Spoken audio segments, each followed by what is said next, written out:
Hello and welcome to our final session then for the day, and it's a slightly longer topic as a case study with multiple different layers to it, so really looking forward to this one. We're going to be talking about model-based product support, MBPS, and it's a case study from the US Navy. I'm going to hand over to the first speaker, David Hughes. Over to you. Yeah, thank you, Jake. Good afternoon, everybody. Thanks for hanging on. This is the last session, as Jake says, so I appreciate the fact that you're still on. Yeah, my name's Dave Hughes. I work for a company called PTC, but today we're dedicating this session to a real-world use case in operations day with the US Navy. As Jake says, topic is model-based product support, or MBPS, and it will focus on how the Navy is modernizing the way it manages logistics data. I'm happy to say that PTC technology does play a part in that. I'm very happy to be joined today by Paul Koester from the US Navy, Erik, Merk, and Ryan Hermann from Accelint, who will take us through this presentation. So without further ado, gentlemen, over to you. Okay, morning, folks. My name's Paul Koester. I'm from the Naval Sea Systems Command here in Washington, D.C. I'm the program manager for model-based product support. And just to kind of give you an overview and some context. So across Navy in general, there's about 280 plus IT applications that we use to manage various aspects of logistics management. They're kind of broken across the logistics elements. They're specialized. Most of the IT applications were built in the early 1980s.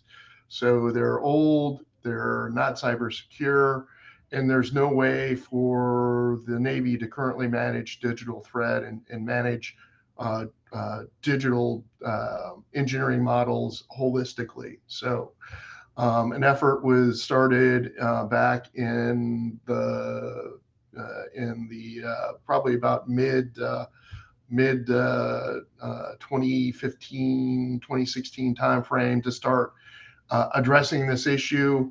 We've stood up originally a PEO MLB to address the problem.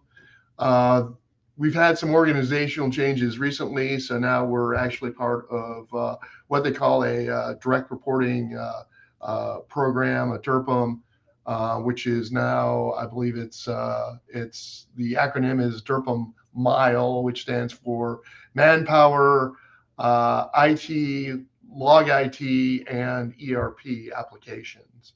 The DRPM MILE is basically now has the problem set to modernize and integrate all these disparate IT applications into a set of solutions for Navy, which includes supply chain management, Navy maintenance, repair, and overhaul, and Navy PLM. And we are model-based product support falls within the Navy PLM solution set.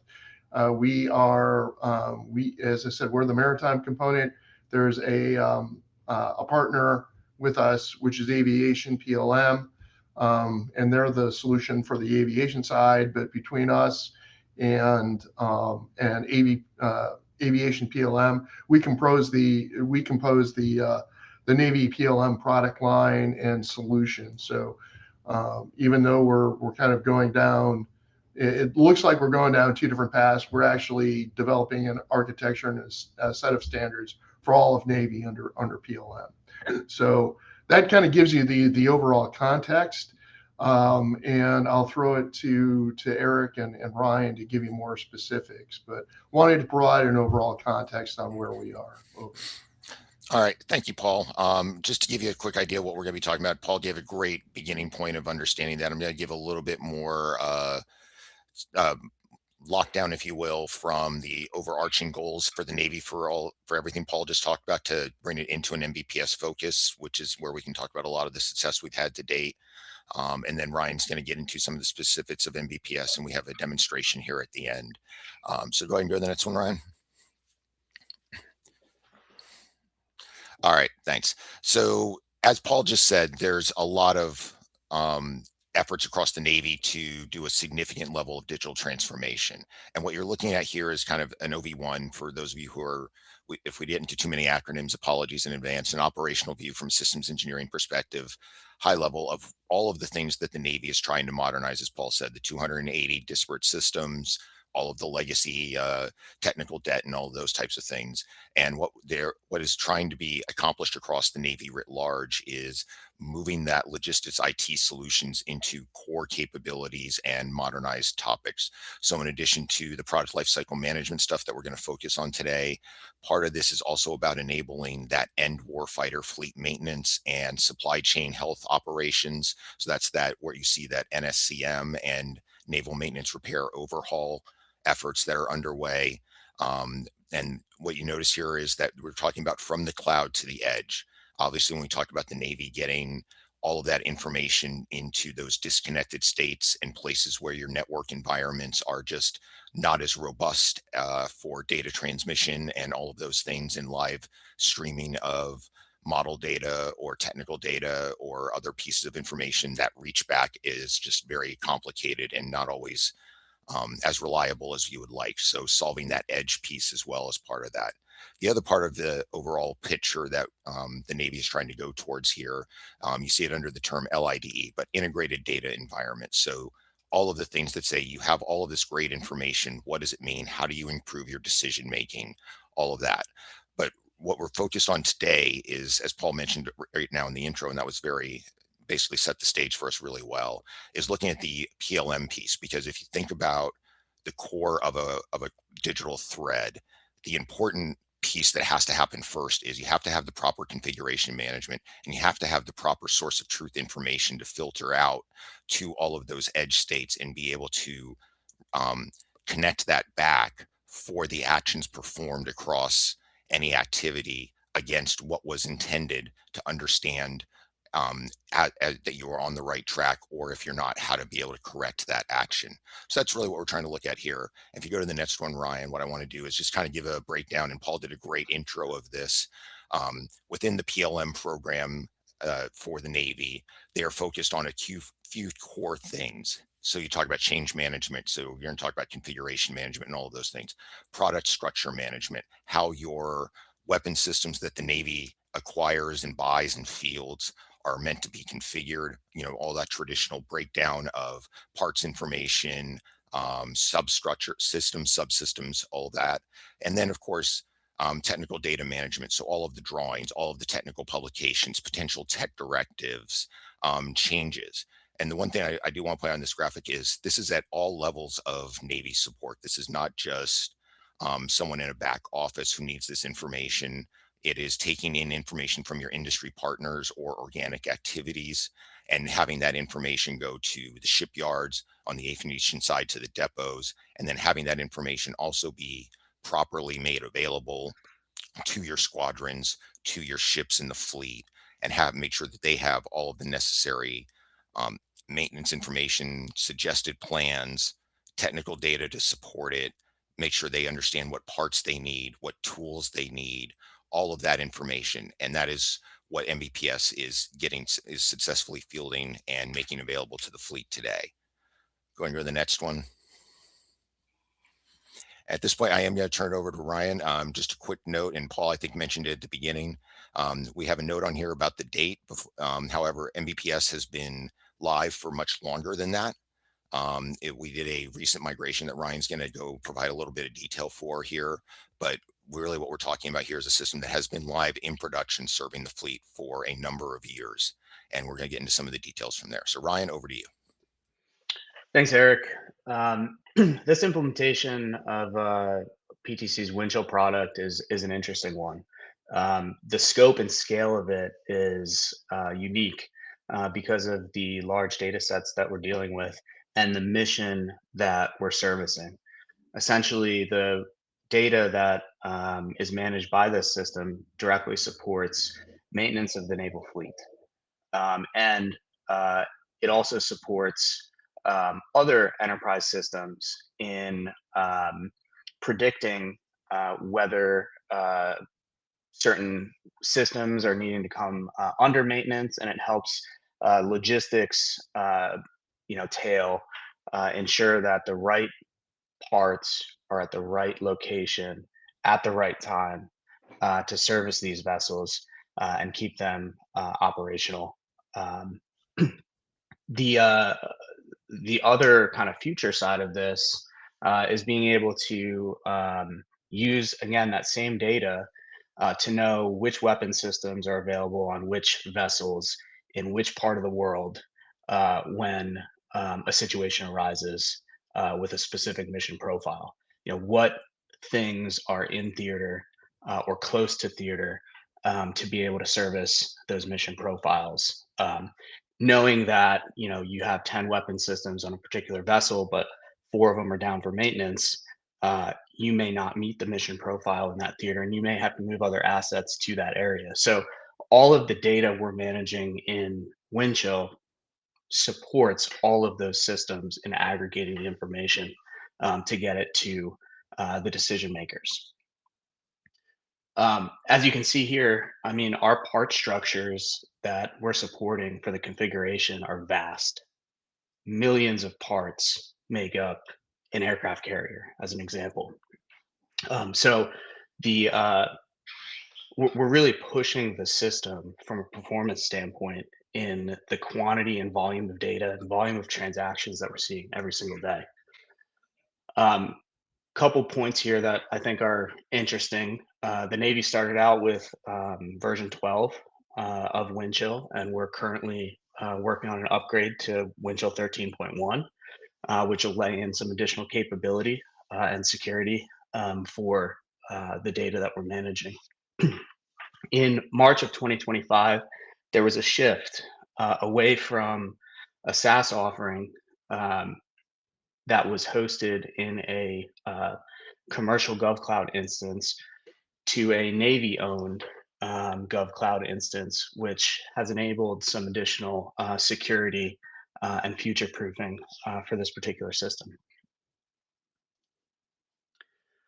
So again, talking about the scale of this implementation, originally this out the gate retired 4 legacy log IT systems that manage configuration of these vessels and weapon systems. It also retired a system that managed drawings, so engineering drawings, and a system that managed technical manuals and specifications, and then another system that managed the transmission of that technical data package to the vessel.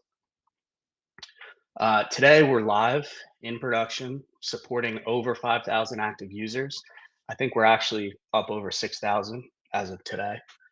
And that user base is also interesting. When you think of the US Navy, I'm sure a lot of people think of people in uniform, and that is certainly a good percentage of our users. But the US Navy has a large civilian workforce, and those folks are spread all over the world at every naval facility that you can think of. And those guys are all accessing this system to consume this data. Also, the shipbuilders that support delivery of vessels to the Navy and maintenance of those vessels have folks that log into the system and engage with the data directly.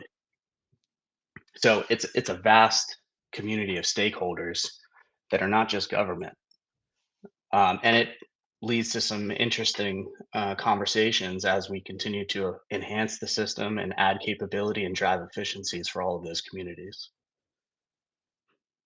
In the last 90 days, if you look at the amount of transactions that we've serviced, first, it's interesting to note that the unique unit identification codes that we support, about 2,300. That includes every single vessel in the naval fleet, every shore site, including foreign military sales, military sea lift command, and the U.S. Coast Guard.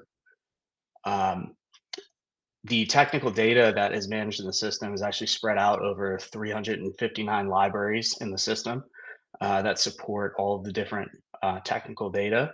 And then in terms of the amount of transactions for changes to the configurations of these vessels and systems, over 45,000 change notices have been generated in the last 90 days. So huge level of throughput. Over 315,000 downloads of technical manuals that represent people accessing about 22,000 unique technical manuals. And then 480,000 drawing downloads representing about 173,000 unique drawings that people are accessing, consuming in the last 90 days. In general, without consolidating all of those systems into a single source of truth, the Navy would have had trouble meeting the demand of the workforce and the demand of the sailors operating today. By moving everything into a single source of truth with connective tissue in between, and in a performant cloud-based environment, we've really transformed the way that product support is done and the quality of the data that is serviced to the fleet today. This slide's interesting. There's a lot of acronyms here. The Navy is full of them. Instead of trying to do it justice myself, I think Paul Koester, if you wouldn't mind speaking to this one. Yeah, no problem. So basically what we're trying to do with model-based product support and PLM is to improve how we manage things. So starting from the kind of the center of the diagram. So there's kind of three capabilities within MBPS that we're trying to build out. The Navy Product Data NPDM is really your core PLM capability. And we've kind of gone through that ad nauseum, so I'm not going to go into any detail there. However, with NCRM, which is the Naval Common Readiness Model, we want to integrate a readiness modeling tool along with the design engineering models. So we have the ability to understand not only what parts and what readiness we can achieve with our fielded systems, but also have a single model and single process for assessing where or how that system is performing over the long term. So there's going to be a tie back into the readiness model from sensor data coming back off the ship. It's a future capability, but we want to anchor that NCRM modeling and assessment piece within the PLM. And then the last bit is called NDART, which is the Navy Data Acquisition Requirements Tool. And in order to kind of care and feed the PLM systems, we're going to need a set of digital specs and standards to kind of fuel the effort and make sure that the program offices are buying the right kinds of digital data to match and populate the data architecture within the NPLM construct. So NDART really is kind of the as I said, it's the specs and standards. It's we're kind of focused in on converting to the S-series set of data specifications for logistics, as well as some of the better known commercial and military standards, GIA 0007 for logistics data, MIL standard 31000 for drawings and engineering data, and then MIL standard 3034 for PMS. So it's really an ecosystem and a kind of a revolution in how we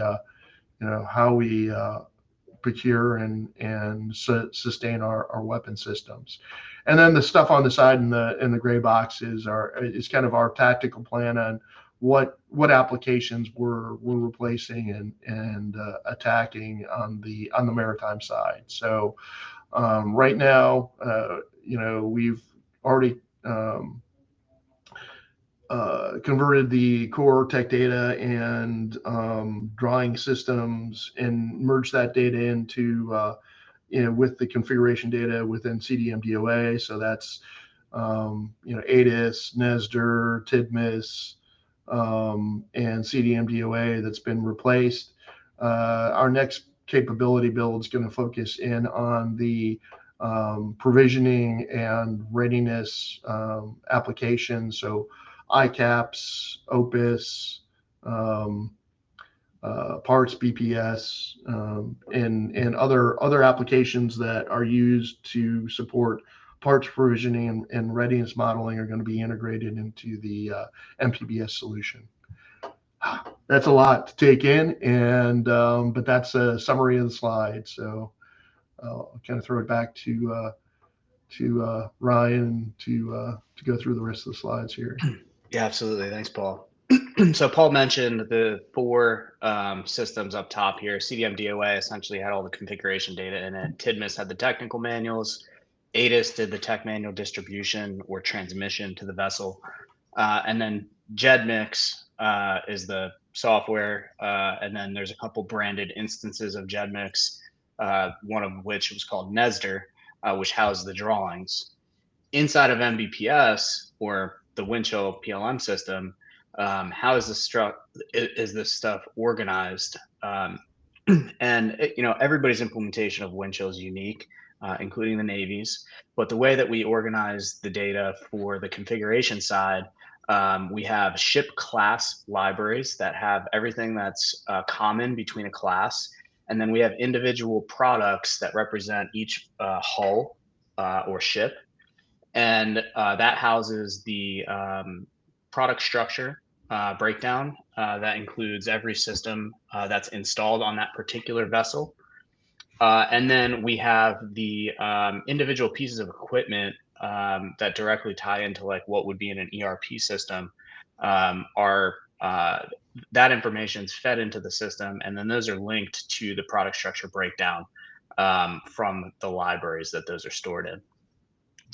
The technical manuals we store in a library context specific to the site that is responsible for managing the particular technical manual. And then our deliveries, basically packages of technical manuals, are stored in a single location, and then there's some integrations baked in there to be able to transmit the proper feed that the ships require. We do have a data exchange layer, with a enterprise system like this that's connected to so many things. There is a number of things that need to be managed from an integration perspective, and we try to commonize that as much as possible, so that as new systems come online or other systems are modernized / retired and replaced, there's a common way for people to access the information that we house that they need. And then finally, on the drawing side, there's a number of drawing library contexts that house the information, all controlled by distribution statement, and various levels of security for each one of those. And to foot something on this slide, so really the critical thing is when you say, when you look at the top part, so CDM DOA, TIDMIS, JEDMIX, each of those applications had data that we're sending to the fleet, and the fleet had to essentially figure out, okay, for the information coming from CDM DOA, here's the shipboard configuration. And then they go into TIDMIS and ADIS and try to figure out, okay, for my configuration, I should have these tech manuals. Similarly, they'd have a separate feed for drawings. What we've done is we've taken all that information, integrated it within the PLM. So now, instead of the sailor trying to figure out, why doesn't my configuration match my tech manual loadout or the drawings, and why are all these disparities there. All this work is done within the PLM, and then we deliver the correct manuals, the correct drawings, with the configuration data as a single package. So there's no more second guessing of or confusion at the deck plate level on what information they're looking at. They're looking at the authoritative source of information for their ship, which is a tremendous leap forward. Back to you, Ryan. Just wanted to foot stomp that. No, that's absolutely one of the major benefits coming out of the consolidation of these systems into a single source of truth. With that, I'm actually going to shift over and play a video here, demo of this, a future state of this system with some additional capabilities laid into it. So let me go ahead and hit play on this. Model-Based Product Support, or MBPS, is a Program Executive Office, Manpower Logistics and Business Solutions Enterprise Logistics Digital Transformation Initiative aimed at modernizing the way that the Navy acquires, sustains, disseminates, and leverages logistics data to improve the readiness of the fleet. This video will demonstrate the art of the possible with regards to building system-specific bill of materials, or BOM structure, with computer-aided design, or CAD models, within a Program Management Office, or PMO, controlled library within the MBPS environment, and how to reference the system within a ship's product environment. Once MBPS implements additional capability, PMOs along with in-service engineering agents, or ISEAs, and shipyards will have the ability to manage their system data within a controlled workspace within the MBPS Windchill environment. This will allow the PMOs to manage who have access to their data and build a product structure breakdown for components within the system along with the part-associated CAD data. Within each product weapon library, PMOs will have the ability to assign users to predefined personas. Personas set the user's ability to manipulate data or perform actions within Windchill. In this library, PMOs and ISEAs will have the ability to build the product structure breakdown, set configurations, and develop change notices for applicable engineering change proposals. For this example, we have built a library with a product structure breakdown made up of assemblies and parts and uploaded CAD models or 3D technical data packages for those parts of the fire suppression pump system. With CAD models in the PLM system, users are able to select the parts in the product structure breakdown to view the specific CAD model or manipulate the CAD model in the Visualization tab. ISEAs can set a system baseline by creating a configuration of the system within Windchill.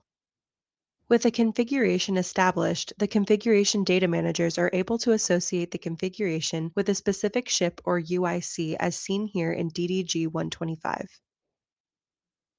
This references the system and applicable product structure breakdown under the ship structure.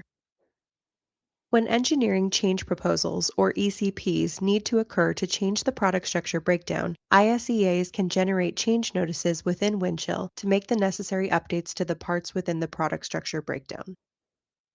For this example, we will change a pump motor to a more reliable manufacturer that results in a non-form, fit, and function Class 1 ECP. Once all the necessary change notice data is entered, ISEAs can upload a new CAD model for the part that is being replaced. Once all changes are made to complete the part, it can be checked back in and a new configuration of the system can be set. With this new configuration established, the Configuration Data Manager can now associate it with a new UIC, DDG 133, on which this configuration will be installed. We can now go back to our fire pump system library and navigate to the information for that system and see that the system is used on DDG 125 and DDG 133 in the Where Used tab. Once this capability is in place, processes such as configuration status accounting, technical manual management, provisioning, and many others will become more streamlined and less time-consuming. This capability will ensure data alignment due to the reuse of single-source authoritative data.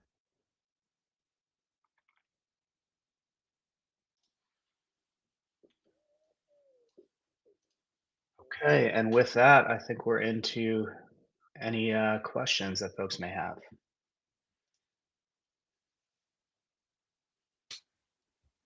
Brilliant, thank you, and thank you for a great presentation covering a really amazing, bold vision to pull this together across the whole US Navy. So yeah, amazing. One question I had to start is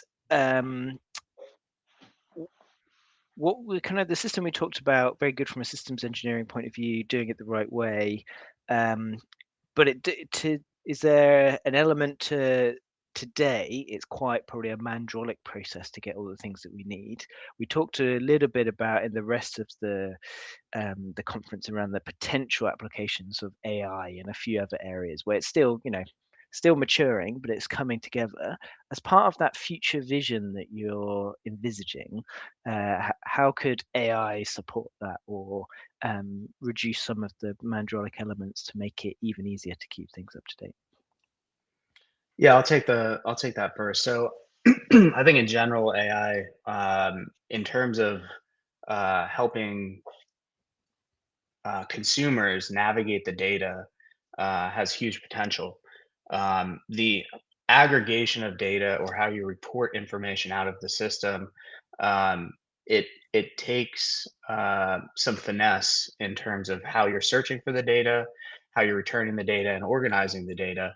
And I think there's a future where AI can streamline that and drive some efficiencies for the user base. And I know from a technology standpoint, PTC does have an AI roadmap, and they're laying in capability now that will be offered as standard for all of their customers, not just the U.S. Navy, to start to drive some of that efficiency into the PLM tool directly. Great, amazing. Any other thoughts on that? The one thing I wouldn't mind to add, and then David, I'll throw it over to you for the PTC perspective, is what Ryan said is spot on. I mean, obviously, especially in places like the Navy, the ability to trust the source is first going to be most paramount for AI implementation at a successful level. And then the second part is there is AI for a lot of the things that we traditionally think of, to your point, speed of process.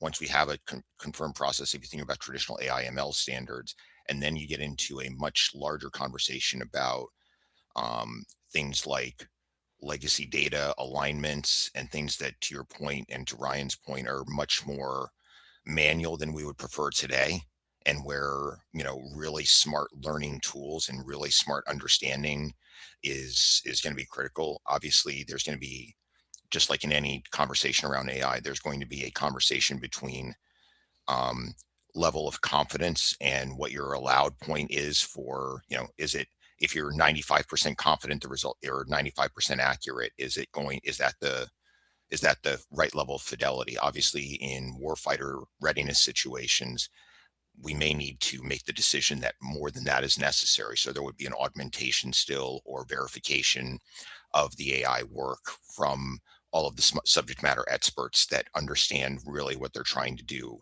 as an augmented thing. So to your, I think, core question, overall, AI for the services is going to be a stronger partnership of technology and subject matter expertise, and having to understand those specialized capabilities and knowledge sets to ensure that the warfighter is getting what they need. Sorry, David, spoke over you. Go right ahead. Yeah, no problem. Yeah, and as Ryan said, so PTC obviously from a core technology standpoint is working on embedding AI capabilities into these core sets. In fact, that was the subject of our talk a couple of weeks ago. But I think certainly in this context, it's the ability to aggregate content that lives outside of these core systems using model context protocols, for example, to be able to go off to other enterprise systems and bring information back into a common portal, and then use that to push across the change management process, for example. The impact of change, which is what we talked about last time. So just trying to cut down the amount of time people need to go search for stuff, bring all that information very quickly into an environment where you can make decisions on it or understand how to move forward. So initially, as we said the other week, humans still in the loop, clearly, because there still needs to be governance, but over time getting more automation into being able to run those tasks across disparate systems and bring that information back is sort of where we're headed. Great. I think that kind of touches on the kind of like how you're planning to kind of sustain this and kind of keep information coming into it in the future. Looking back, then getting information into it to start, I not speaking out of term, I think everyone will agree that legacy data is normally inconsistent and poorly documented, and getting the information out that we need.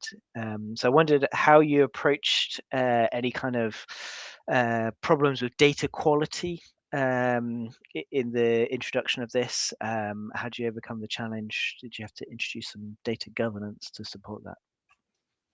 Yeah, thanks for that question. So, I mean, this is a classic and critical challenge in any modernization effort. A successful program isn't just about the new software, uh, but how you intelligently handle the data that powers it. Um, and again, that supports that AI conversation as well, right? Building confidence in that data. Um, the challenge of taming the decades of legacy data in one for the Navy was basically met head on with a clear strategic vision. Um, they recognized that a big bang migration of all of these systems into one all at once was too much of an organizational change management issue. So by laying out a pragmatic kind of phased approach that prioritized data based on its immediate value to the mission, they were able to really get the right data to the right users at the right time to continue to fuel the modernization effort. And I mean, the poor data standards, data cleanup, that's part of any kind of data migration that you'll do from a legacy system to a modern system. So, having a strong leadership team that brings together subject matter experts and champion users to help work through all of those data quality issues and perform that cleanup and agree to the new standard that the system is going to support and enforce, I think is very important in any of these modernization efforts. Great. Any other thoughts or comments on that? From my perspective, I think Ryan hit the nail on the head. I mean, obviously, dealing with legacy data and obviously ongoing exchange with external entities, data fidelity and data accuracy is just always going to be critical to that success, and it is a never-ending effort. So whether it's AI or other data fabric solution technologies that need to be enforced, implemented, and scaled, there's just it's always going to be an ongoing source of things for a team to worry about to successfully make sure it's there. Cool, thank you.